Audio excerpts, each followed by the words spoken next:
Good evening and welcome. We're delighted to see you tonight. I'm Cynthia Moreno. I'm Director of Learning and Engagement. It's hard to believe that this is the fourth of our CAD series programs tonight. I think you're in for an amazing treat. But I would like to do a few thank yous before we get started.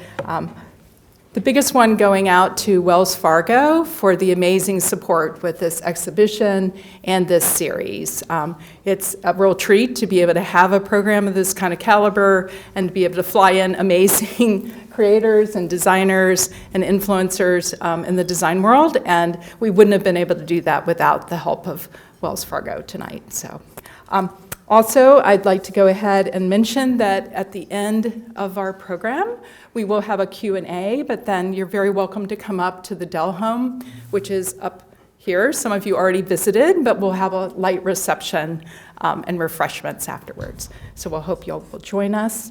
I'd like to go ahead and introduce my amazing colleague, Annie Carlano, who is the Senior Curator for Craft Design and Fashion, and really the spirit and the driver for the Designing Dynamism exhibition, as well as the CAD series tonight. So welcome, Annie.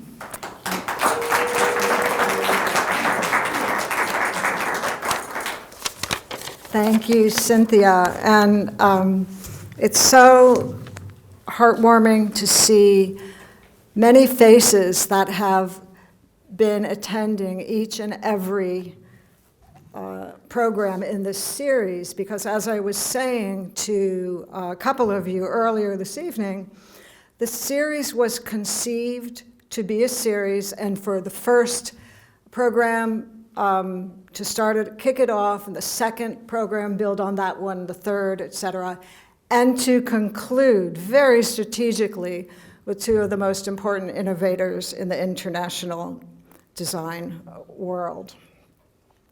The series began with, just to recap, with UNC professor and architect Kyle Spence, then New York-based Congolese-Belgian interior architect and furniture designer Kim Makangilo.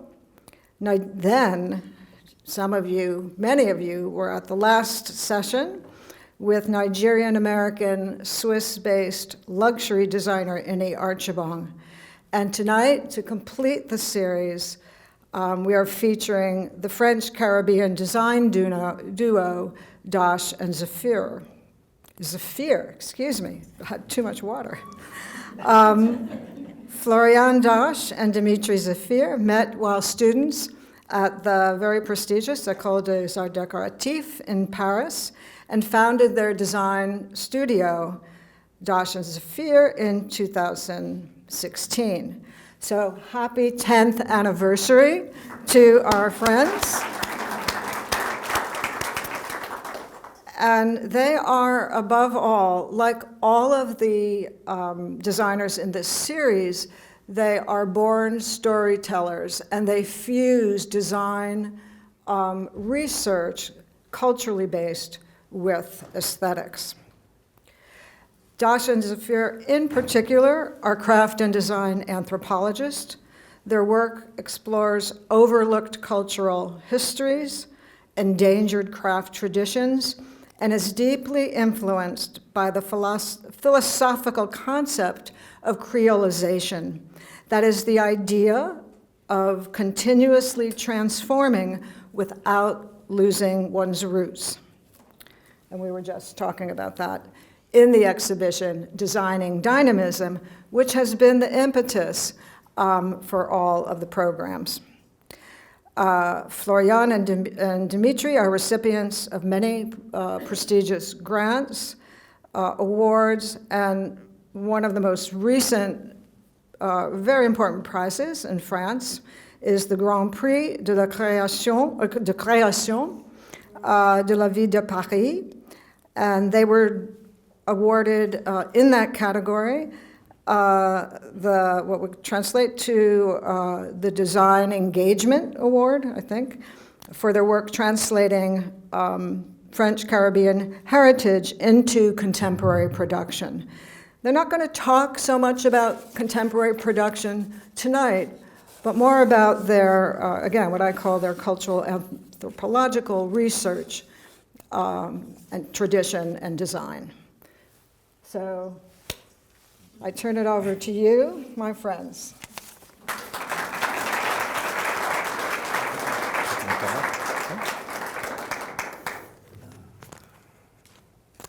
Hello everyone, thank you for being here. Thank you for the all support of the Mint Museum.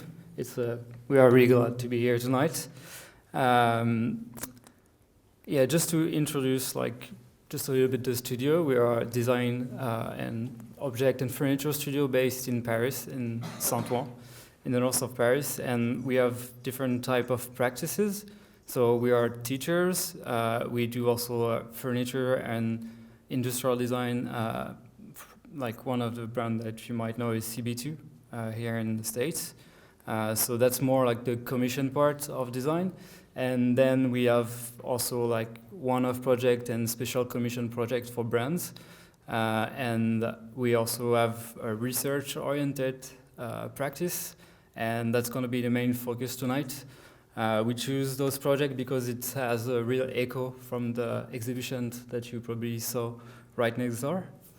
And yeah, so just to introduce ourselves and a bit of a background, that's us almost 30 years ago. So I'm Florian. I was born in the northern part of Paris, in the suburban area, in the small town called Élòj, which is like quite multicultural, a little bit rural area. I did my high school there, and then I went to a design school in the center of France, in Burgundy, in Essab, where I did my license there in product design. And then I moved back in Paris, in the National School of Art Decorative, where we met. Oh, excuse me. And I am Dimitri Zephir. I grew up in the French Caribbean, in Guadeloupe, where I studied in high school at the lycée Georges Nicolot. And after that, I moved to Paris to study product. When you were 18? Yes, when I studied product design at École Boulle. And after that, I moved to les Arts Décoratifs de Paris, where I met Florian. So yeah, basically our collaboration started there in this classroom. We were like classmates, and pretty early on we started to build a friendship relationship and trying to work on different projects outside of the school curriculum. And in 2013 we won a kind of famous contest in France organized by a furniture brand. And that was kind of the beginning for us being kind of recognized as designer, as we were like still studying for our master. And after that, we decided to keep on going, like doing stuff together, still our project. It was not clear if we were gonna do a studio together. And in 2015, we got called by Maison Objet, which is a design fair in Paris, one of the biggest fair in France, to be rising talents. So it's a selection of 5 to 6 rising talents selected by countries, and we were representing obviously France.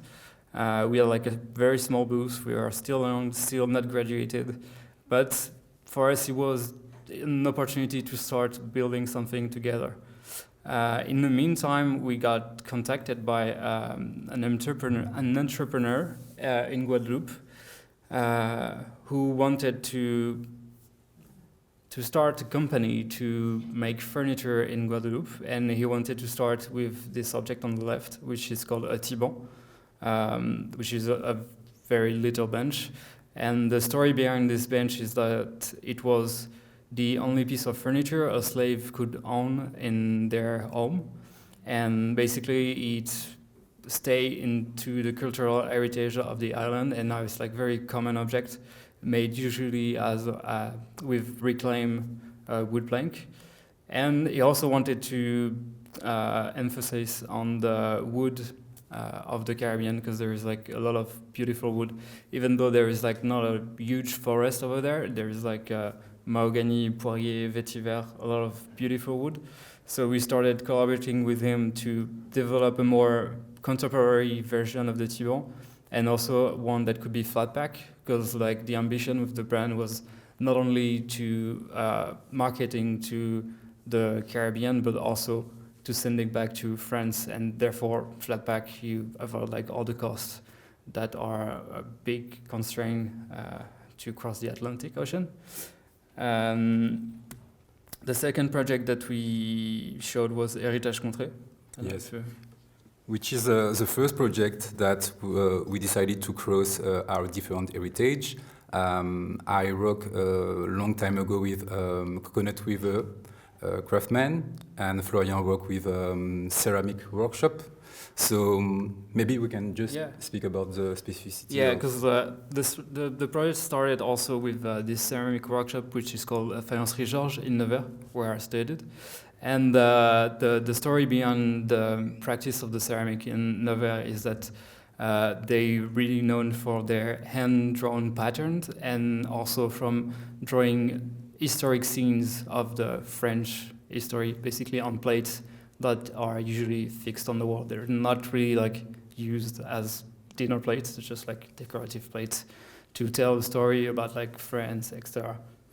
So yeah, we decided to remove those images and try to include some specific images from the Caribbean around the economic of coconut palm, and we create a collection of 3 objects, including a platter, a belt, and a ball, excuse me, and a box.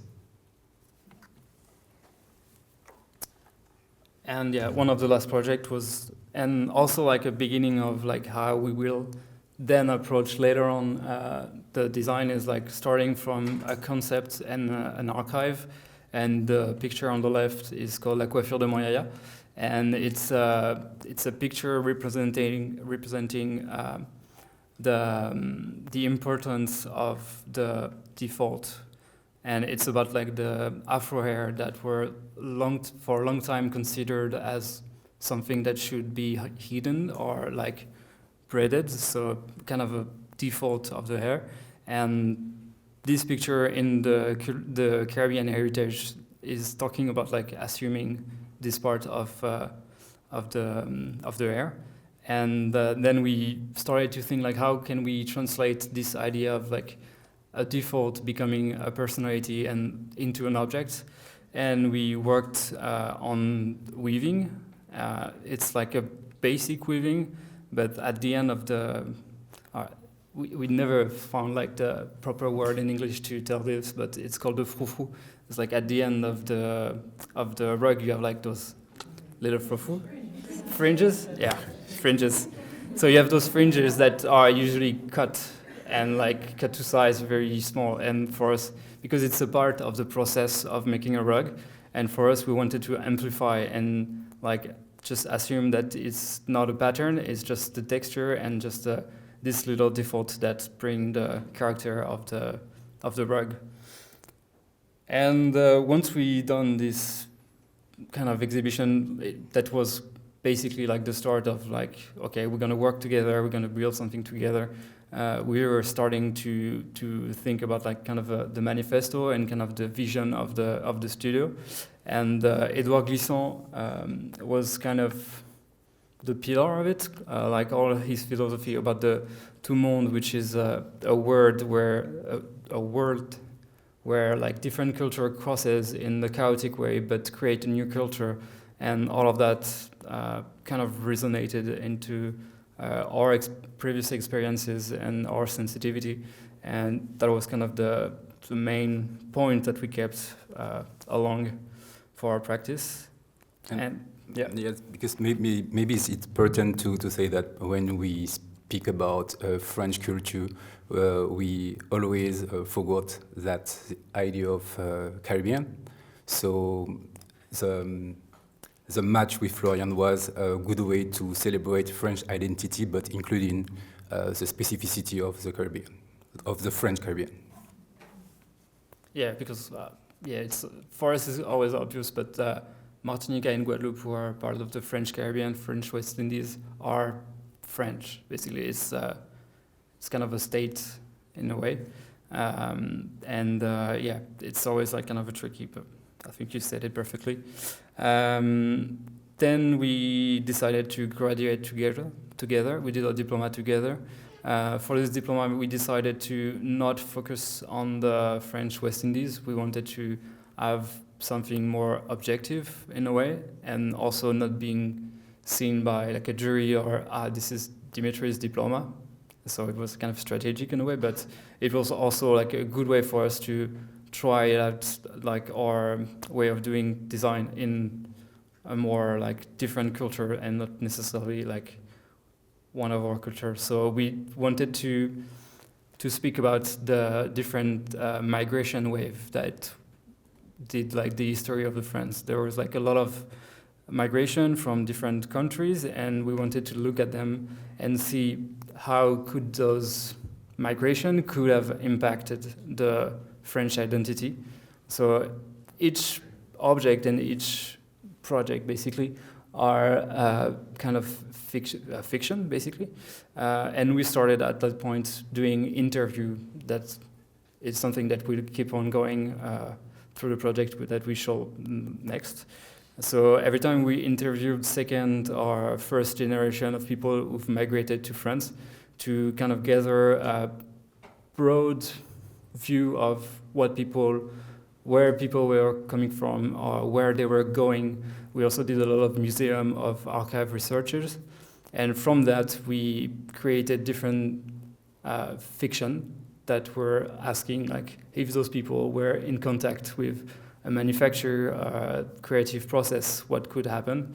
So we did the Portuguese migration that ended up into a deck of cards that has specific rule. Again, I'm not gonna spend too much time on this project because otherwise it's gonna be way too long.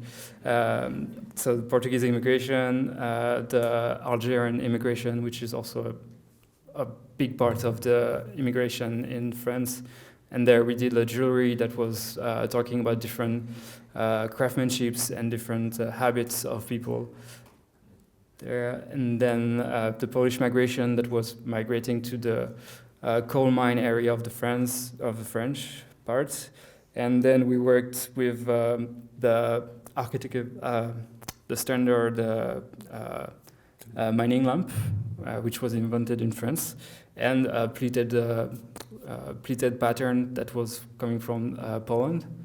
And the last one was about the Spanish migration and this object that we call gargoulette, which is very typical from the south of Spain and also a bit of south of France. And it's a match between a glassmaker and this object that was broken during the migration.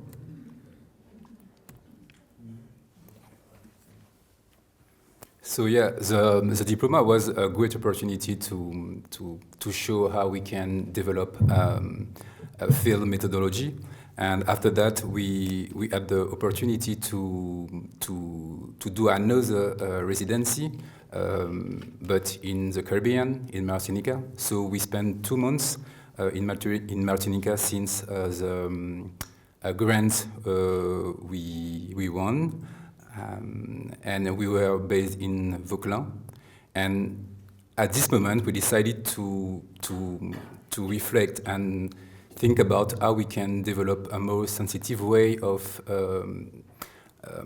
feeling the territory by exploring, photographing, meeting people, meeting craftsmen, collecting materials, because it's also important to say that due to the past history of the Caribbean and the slavery past, there is a lot of savoir-faire, know-how that disappear.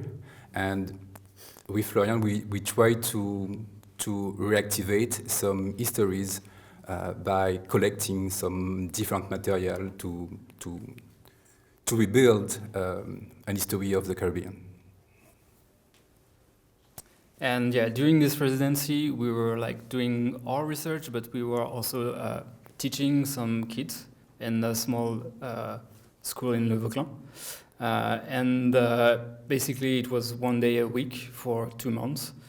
And again, we are a teacher, we are a design teacher, but we never taught little kids. So it was also an opportunity for us to see like how could we adapt also a design methodology, and how can we transmit what we are learning from the field to them. So we had the chance to have like a huge classroom just for us. That was like kind of our studio and the classroom for the children, and we decided to share everything with them. So every time they came to the classroom to do like a workshop or anything, there were this map on the left and a table where we would gather information, material, techniques, and they would have all the time they had access to that, and they could ask questions and etc.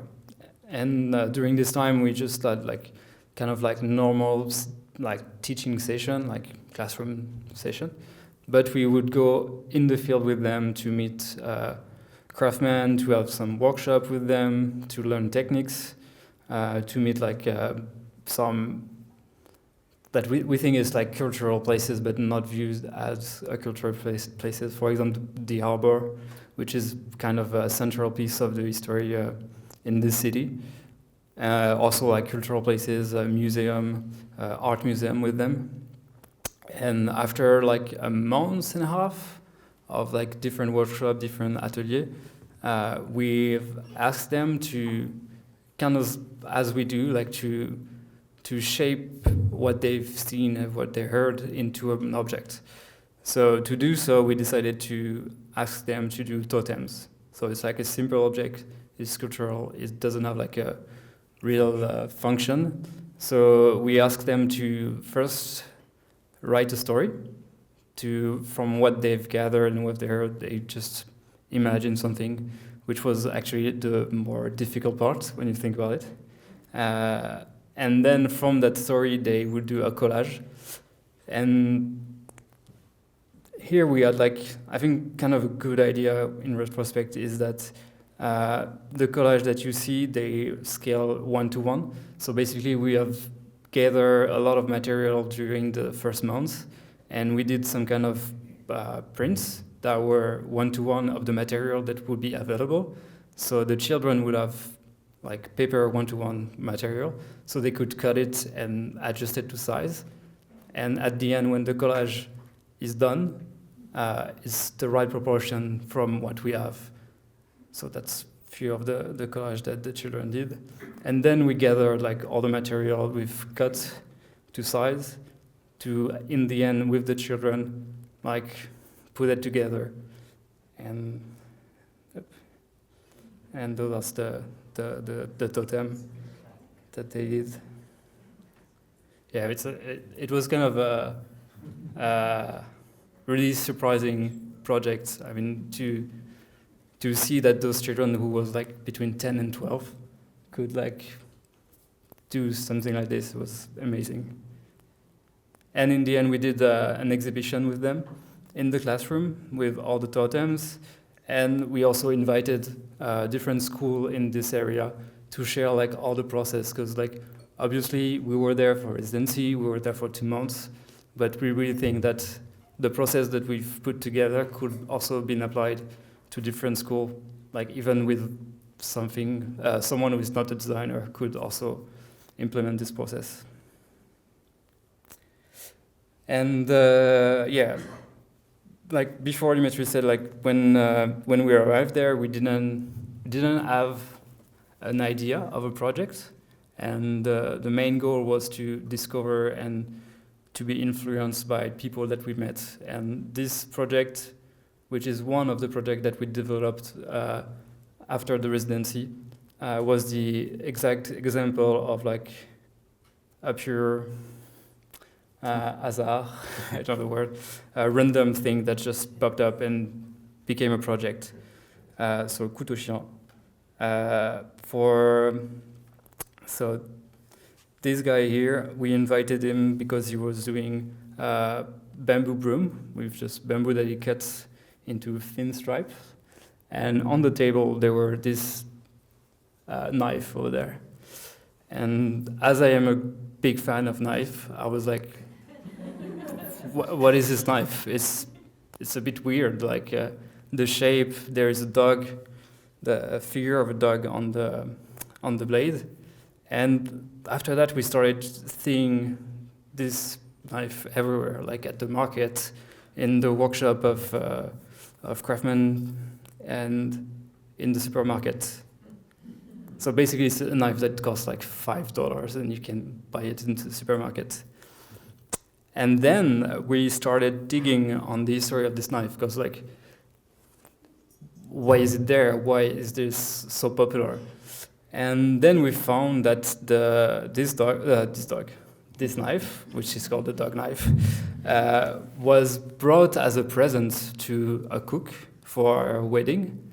And this cook invented a very famous sauce that is called the sauce chien, the dog sauce, which was made with this knife. And now it's like it's called also the Creole sauce. And from there, it became very popular, and at a point that this knife that is produced in the center of France is now sold 95% in Martinique and Guadeloupe. Like, you basically cannot find it in mainland France. It's like very weird, but it's the way it is. And also behind this knife, there were like stories about back in the days, the knife was fully metal. So the scale on the side of the knife were metal. And there was little rivets that were not stainless steel. So the rivet would rust, and people would end up with just the blade and the tang. So as most of the Creole culture, like the leftover is an opportunity, and it became something that should not be thrown away. So people started to repair those knives. So we started to collect also people who were saying, oh, my grandfather, he was doing this with the knife, etc., etc. And we started to think about what could have been done with those knives. Because nowadays the handle is like fully plastic, basically. Because like the manufacturers thought, okay, so the knife is falling apart. What is the solution? Plastic handle. So by fixing the default of an object, they basically erased a part of history, because then once you have an object that could be fixed, it just like throws away all the old knives. So there were no archive, like proper either photographic archive or a physical archive of those knives that were repaired. So we decided to recreate this archive. So this is like the first step kind of the process. So we were doing like collage of like possible knife. And then and that's maybe like 1 year after the residency, to put in context. So we designed some add-ons to the original blade, because since it is in a plastic handle, there is just like this little tang that you see. And so we designed the add-ons to be welded to the blade, so we could like remake handle. So some of them, like for example, those one, are direct translation of stories that were told to us. Like for example, when on the left, when the knife was like sharpened too much and became a point, they used it to break ice or kill animal and stuff. Same on the right this time, when they broke the blade, they would reshape it to do like screwdriver or other tool. And then we started to say, okay, so that's the story that we have, but maybe there were other story that was not told to us. So we started to see like different objects. Here on the right is like a fish scaler that is made with bottle caps that you see like in the fish market, basically. And that's where you see also the dog knife. So we say, oh, maybe one day people like thought, okay, maybe we can do one that would do both. So we have like the blade and like 3 bottle caps to cut the fish and scale the fish. Same with the famous tiponche, which is a rum beverage that is very popular. You have always like the wood plank to cut the citrus and the knife. So we did the knife that became the handle of the cutting board. And another one which is a bit original. It's so the thing that you see down is a plant that is cutted and that is used to stir beverages, and so it's also a cooking utensil. So you have like the knife part, and you can put it in there, and you can stir your beverage with it. And in the end, we have a full collection of 12 knives that were made between 2018, 2020. Yeah. And it's a like ongoing basically project. If we heard another story, if we have another idea, it's something that kind of evolving archive of the couteau chien. So yes, the previous project was really connected to the Caribbean, and at the same time we wanted to show how this methodology can apply to another context. And we were invited in Tunisia to do a new residency in 2021. So the idea was to find new way to celebrate different type of know-how from Tunisia. So we decided to adopt the same methodology from the Caribbean, so explore the territory, meet people, collecting materials, and collected materials, sorry. Oh, that is back. okay. and discover different type of materials, so clay, glass, stone, and after that we just collecting full materials to develop different type of project. And the very first project was the Tunisian landscapes. It was a project in collaboration with a coppersmith called Mohamed Lidarsa, and it was very, very funny because Mohamed is a guy we met in the souk, and yes, the marketplace in Tunis, and he had 2 type of techniques. As you can see on the slide, in the right, it's the more contemporary form of his know-how. On the left. And on the Switch. excuse me, and on the right, it's the more traditional way. So with him, we decided to create a piece inspired by the Musée Bardot. And develop a new imaginary of the landscape, the Tunisian landscape. We first decided to make some collage, and after that, we decided to continue the project by just discussing with him, trying to understand more and more how he works, and after that. This is, I mean, the traditional way traditional way of working. So drawing, making mock-up, and after that we develop a kind of more art pieces with 2 pieces. So this one is the more contemporary way of celebrating the work of Mohamed. And on the front there is a gold piece that celebrates more cliché landscape from Tunisia. And maybe to add on, it was like kind of a way of layering the 2 views of the Tunisia. So you have the cliché, which is like the sand dunes, desert, and in between, like behind it, you have like all the richness of the animals, the flora in Tunisia that we would like discover by turning this wheel. And the second project, which was again just something that we found out when we were there. So also in context, it was a project that was during 2.5 years, right in between the COVID pandemic. So it took like quite a long time. So it was like 4 trips to Tunisia. And on one of the first trips, we found out this little sample in a shop, basically, right next to our hotel. And we didn't know where it was coming from, who made it. But we loved it and we found it very interesting. And we started to do research, to go to archive, to talk to people.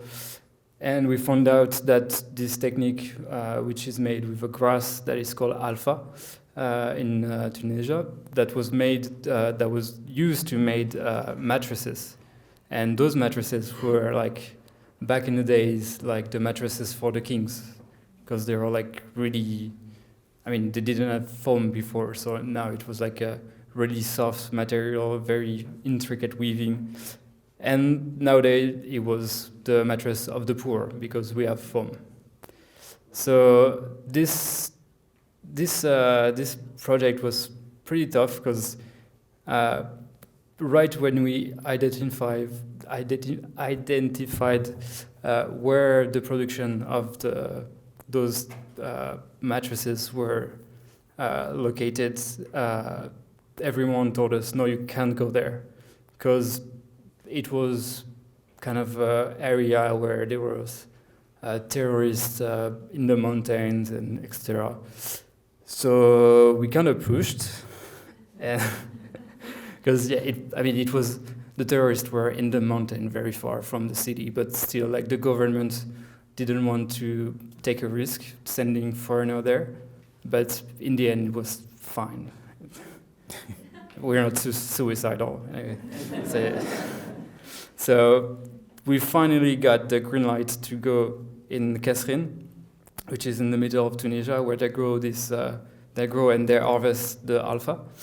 And with that, they are like dyeing it to do pattern. They are weaving it to make those beautiful mattresses that can be used either without pattern and with pattern.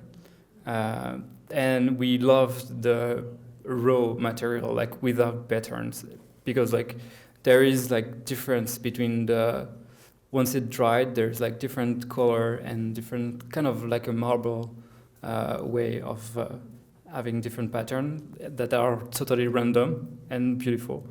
And with them, we decided to do a minimal change because like they are not speaking English, they are not speaking French, so we had to communicate in a way like we didn't have an interpreter. So we said like, okay, they have like this technique that they really master, we're just gonna change a little bit the technique. So we said, okay, can we do bevel on the end and not just having a rectangular shape? And even that was a bit complicated, but like they tried it and it worked. So they were very happy, we were happy, everyone's win. And with that, we said like, okay, so now we can change the shape. How can we change the perception of this object that is now viewed as the mattress of the poor? So we decided to go back to the stone factory and to produce a bench. So we would now reuse the mattress and put it higher to change the perception of it, and still using like the comfort of the material. So we developed a bench in Tunisian marble called the Élòj. And this bench was also inspired, again, the field process, from the trip that we did between Tunis and Kasserine, where there were a lot of trucks with straps everywhere, and just like you couldn't believe how they could like just strap so many stuff into a truck, but everything was holding. And so we reused the straps to fixate the acier on the bench, and also that they could provide like if you want to clean it, you can put it away and clean it and just have the bench with that. Or if it rains, you can take it away. Tu veux faire l'introduction? Hmm? Tu fais l'introduction après. Yeah. So now we are going back to Guadeloupe, or we are going to Guadeloupe instead, because for a long time, like in between our beginning and 2021, there were not too many interests in terms of grants and public funding into the Caribbean. So we tried like many times, like projects, grant application, but nothing was clicking basically. And in 2021, it started to be like something has changed, and we started to get more grants to develop the different project that we had in mind. So yeah, in between 21 and 25, we had like 3 big projects that we're gonna show you right now. And the first one is Machin Panier, which is a research project around the basketry. So the project starts with a lot of images of women and baskets collected in Guadeloupe. So here some example, and it's particular because I grew up in Guadeloupe and basket was very popular in my imaginary and my daily life, but there is no history of basket in the Caribbean. I mean, no writing history. And after that, we decided to collect another part of history of basketry in France, and we found this book called La Vannerie Française. And in this book, there is a lot of techniques, a lot of type of baskets, and but all the collection in this book speak about a French history of baskets, but not the history of baskets in the Caribbean. So it was the very starting point of the project, try to celebrate a more inclusive history of basketry, including the specificity of baskets in the Caribbean and the specificity of French basketry. So yeah, we developed some protocol, a way of creating the basket. So there is some images, and for the project we work with around 10 craftsmen, 5 in the Caribbean and 5 in the mainland France. So there is different images of the collaboration. And yes, and what is important for us is to try to develop some different way of making basket by changing materials, trying to develop basket with archive. What else? There to talk about when we see the baskets. Yeah. Yeah. And the final collection was a collection of 30 baskets that celebrate different way of meeting people, mixing technique, and mixing typology of basket. Yes. And yeah, like for example, one of our favorite project and actually person in this project is from the left images or right. This side, depending on where you see. And basically, you see the original object, which is a hat, which is made in bamboo, down like the bottom. And we've met Camille, which is like one of the last craftsmen who is doing those hats. And with him, we tried to, we discussed a lot, like for 3.5 hours. And we finally said, like, okay, maybe we can change the material and make it like something else, something that is more contemporary and that has a new use. Because like the hats are no longer, now they're like tourist objects. Like it was a hat made for fishermen, but nowadays like fishermen use like high-tech basically hats or regular hats. They don't use this type of hat anymore.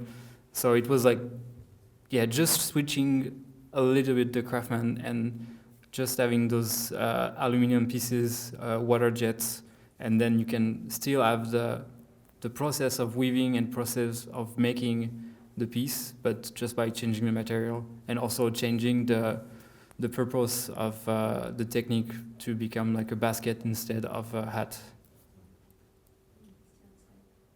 And yeah, and then you have also like the coconut weaving that we challenged also the craftsman to do it with leather. So we developed basically a coconut leaf in leather, and with him we tried like different techniques. Like in the end, we've put carbon rod fiber into the leather to give like the flexibility and the rigidity of the original leaves. And also it was like a kind of a move to say like this basket that you in Guadeloupe that is not considered as an art. It's just like a commodity. It's like something that you buy for €5 at the market. How can it be something more luxurious and more appreciated for what it is? Because like the technique is very beautiful, and just by changing the material, you could have like a new way of looking at it, not as something that is just touristic, but that has real value, and that could also like be for the craftsman a bigger source of income. And yeah, other ones. Also, yeah, changing material using a brass frame and then weave around the brass frame. The one on the left is we asked a basket maker in France to reinterpret an archive, basically a really poor, like low quality archive that we didn't have any information on it. So we gave him this archive and we said like, okay, what can you do with that? And he did that, which is beautiful. So everything was presented during an exhibition in the Paris Design Week. In Des Galeries, yes.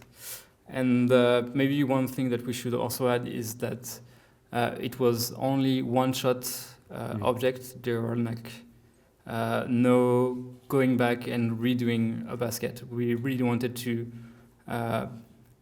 assume that is the result of the process, that we were not going to tweak anything, and it is what it is. And that's also the beauty of it, is that it's just one shot. And also for us as designer, like we are used to like doing production and saying, yeah, maybe you should change that, you should change that. Here it's like we do things with the craftsman, and then at the end we just say, okay, that's the result. That's the result of the co-creation between us. And we didn't want to impose our status as designer and have like another level of, let's say, hierarchy between us.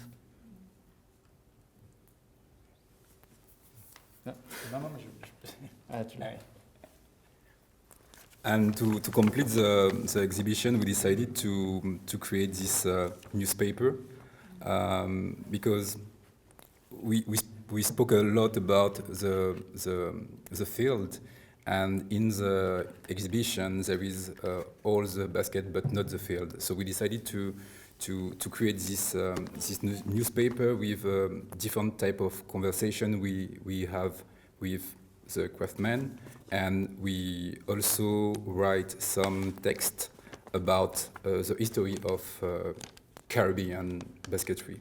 So we can just... Maybe later. Yeah, well, right now? Okay. Fine, okay.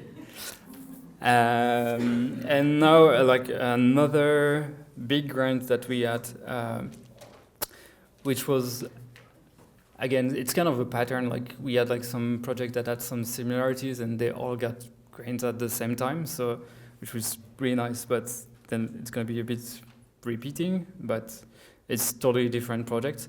It was basically about finding endangered craftsmanships and making a connection between either an industry or another craftsmanship in mainland France. So we did 4 or 5 different projects. We're just gonna show 2 for the sake of the time. The first one is about the wood shingles, which was imported by the colonization.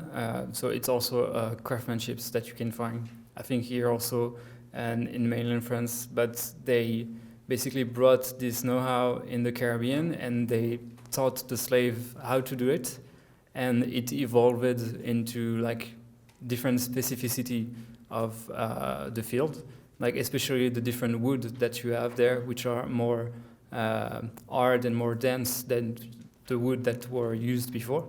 And nowadays there's only 2 people, actually one that is the last man that is doing this craftsmanship that is obviously used in an architectural way. And because of the change of the construction, like people building houses with concrete and with industrial wood, like there were no more market for this type of practices, because it's obviously now very expensive. So we followed the Camoise, Benjamin and Kim Camoise, so the grandfather and his son, petit-fils, grandson. Thank you. And his grandson. So the beautiful story is that the grandson is trying to learn and to like keep alive the knowledge of his grandfather. So we follow them through the whole process. So they have a parcel of forest that they harvest wood. So it's like very controlled in a way. Like they just choose the right tree for the right job. And it's also like they wait until the tree is fully grown. I mean, I said fully grown. It's usually 5 years since they can like harvest the tree. Then they cut the tree in the forest. Then they process the first part of the work in the forest. So they pre-cut like the small plank. Then they bring it back to their workshop. And then they are shaping it by hand, doing like using planes, like you see here. And yeah, so it's like quite time consuming for doing like a whole house. Like back in the days, there were like 50 or 100 people that were doing this, so you could do it pretty easily. Now it's almost impossible to do a full house. So it's like more, how do you preserve this heritage and how you give a new value to this type of craft. So at that time, it's like, okay, it's an architectural practice, and how we can transpose this architectural practice inside of the home. So we got inspired by the window blinds. We call it jalousie in the French Caribbean. So we developed a mechanism that we later on transpose into a door. Because for us, there was like, okay, there's the facade of the house, and then what is the facade inside the house? It's the door, it's where you enter. So we developed with a woodworker a frame made in plain wood, and then that was like basically a support for the shingles, and you could have like a door that would open as a jalousie would do. And that's also an example like how it is used. And yeah, with this project we did a short film to also try. For us it was interesting because we worked a lot with photography, But with this type of object, it's always nice to have them in context and also used by real people. So we did a short film with an artist that we're going to show later at the end. C'est bon? Ouais, tu veux faire? And the second project was Perlé, which is a collaboration with Seed Maker, and excuse me, we actually work with two guys, and this guy have a collection of plant and seed. And traditionally, the seed is collecting to create some jewelry. And the idea was to find a new way to include this type of material in product design.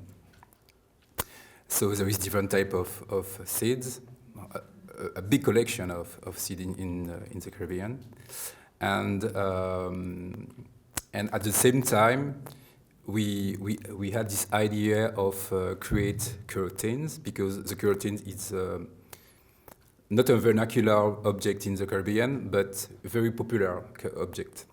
So the idea was to create a match between a manufacturer based in Avignon, in the south of France, and these two guys to create kind of dialogue with beads and seeds. So here is a video with the manufacturer to find a good way to create this links, this pattern, and different type of research to find the good way to create this pattern. And after that, we develop a shelf and a curtain.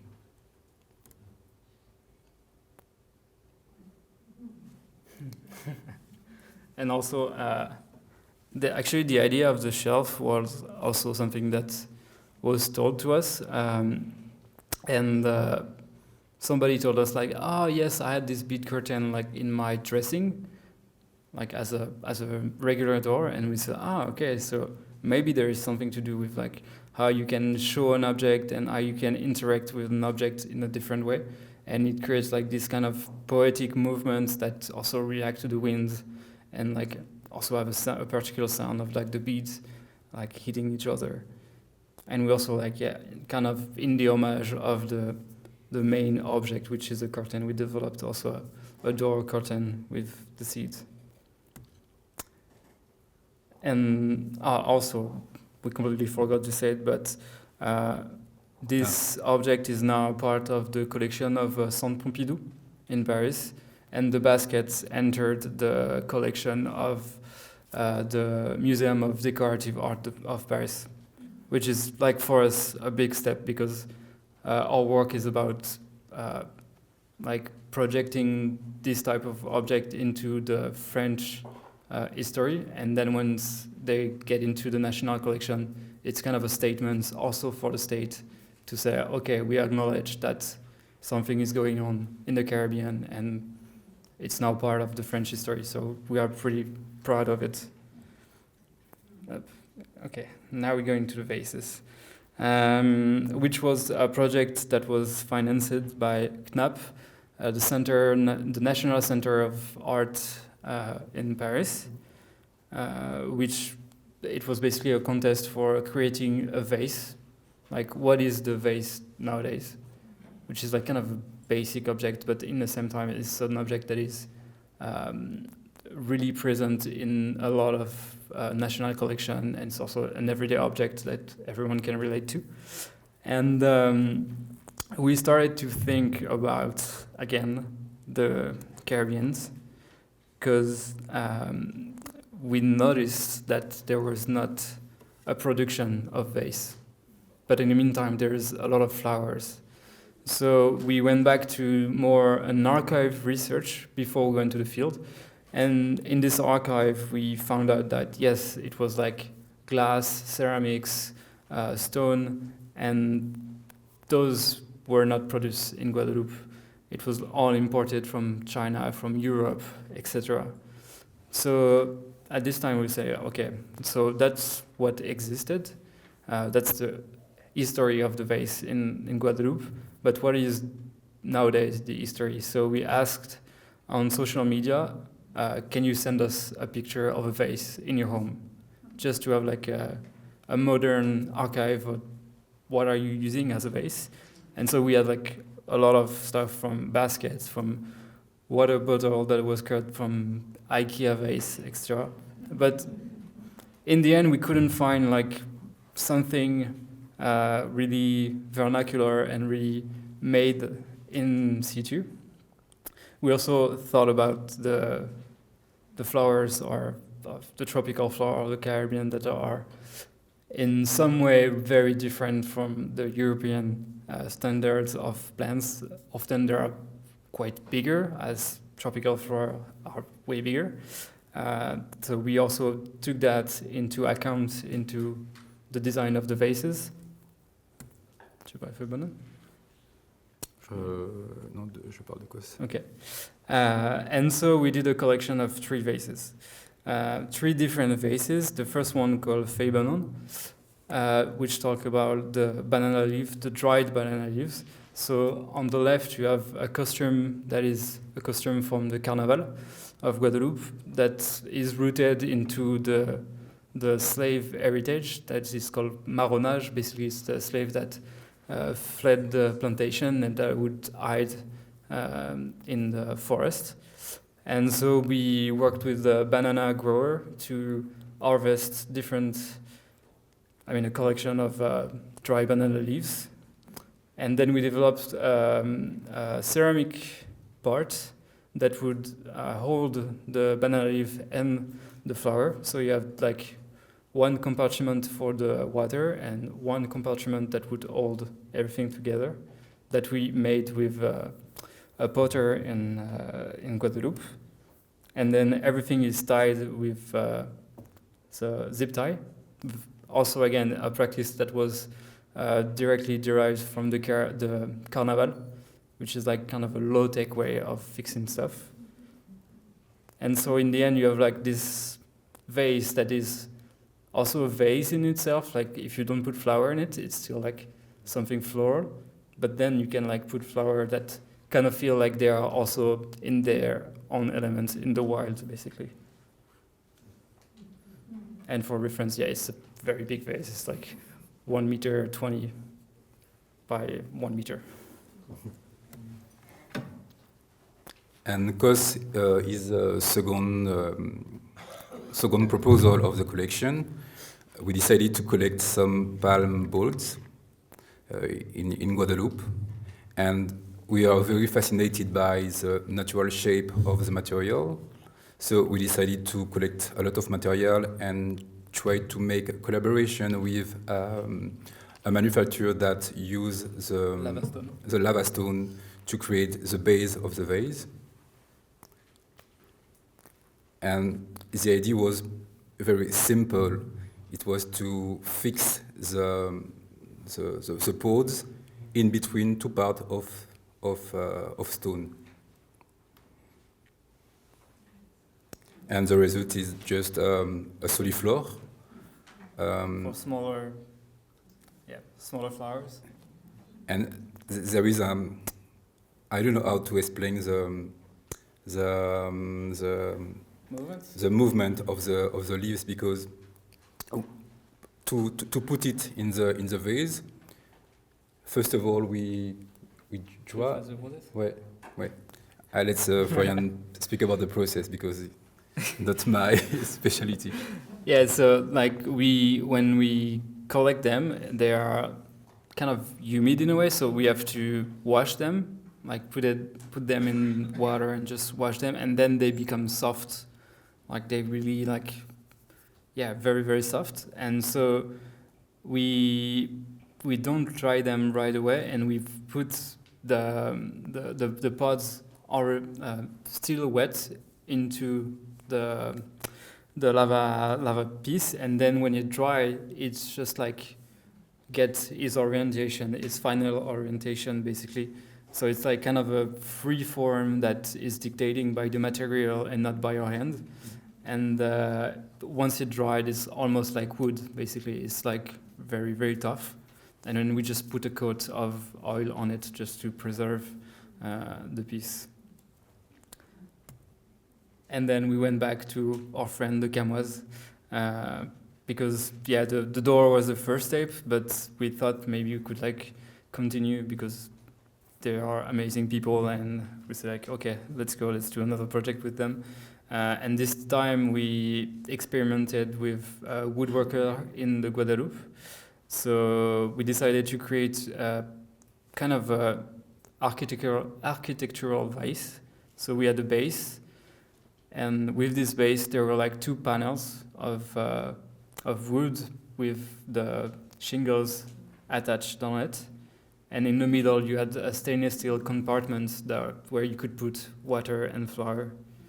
And we decided to highlight the assembly of the kind of how it would be made for like a house. Basically, it's the same principle but applied to this vase. And yes, still like having some details that also evoke the architectural influence of the subject. So yeah, thank you very much. We hope you really enjoyed and you learn also new things. Again, thank you for everyone to be there. Thank you to the Met Museum. We are really glad to be here to share our work. Just to say that a lot of stuff that you saw is still ongoing. Like we are still continuing our research in the Caribbean. And yeah, now you can ask us some questions if you have some. And we're gonna let run the short film behind us. Thank you.